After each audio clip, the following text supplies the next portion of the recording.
जय श्री लक्ष्मी नारायण दोस्तों, आप सबको कार्तिक महीने की हार्दिक शुभकामनाएं।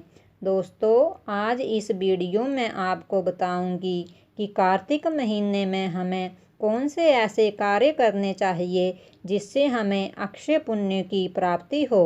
दोस्तों, कार्तिक मास शुरू हो गया है और इसे सभी मासों में सबसे ज़्यादा उत्तम माना गया है, क्योंकि इस मास में भगवान विष्णु निद्रा से जागते हैं और अपने भक्तों पर कृपा बरसाते हैं। इस मास में भगवान विष्णु पृथ्वी पर अपने भक्तों के बीच जल में निवास करते हैं।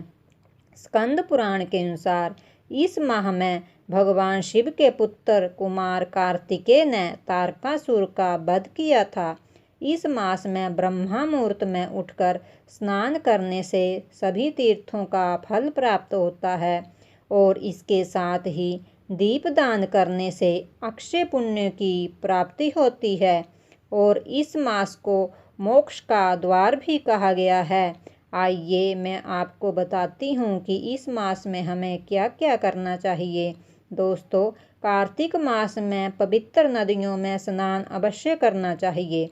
अगर आप नदियों में स्नान ना कर सकें तो अपने नहाने के जल में थोड़ा सा गंगा जल मिलाकर उससे स्नान करें और भगवान विष्णु का ध्यान करें।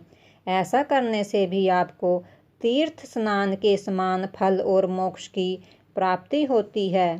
शास्त्रों में कार्तिक मास में तुलसी की पूजा और सेवन करने का विशेष महत्व है। तुलसी पर माँ लक्ष्मी व कुबेर की कृपा होती है। इस माह में सुबह शाम तुलसी की पूजा करने से घर में सुख शांति का वास होता है और सुख संपन्नता आती है। कार्तिक मास में हर रोज सुबह शाम नदी या तालाब में दीप प्रवाहित करना चाहिए।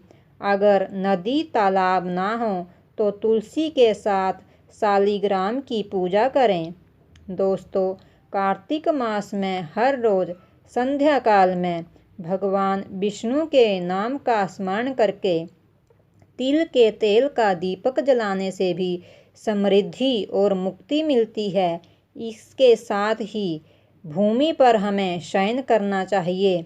ऐसा करने से मानसिक शांति आती है और क्रोध व अहंकार दूर होता है।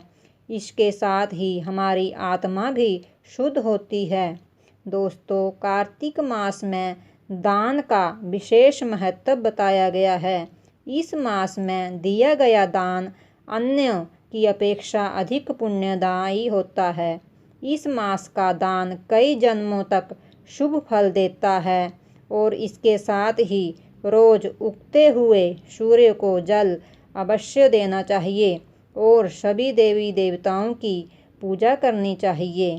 दोस्तों, कार्तिक मास में मंदिर, नदी के घाटों की सफाई करने वाले व्यक्ति अगले जन्म में बहुत धनवान बनते हैं। ऐसे व्यक्ति का देवता भी आदर करते हैं और वह लोक परलोक में सम्मान प्राप्त करता है।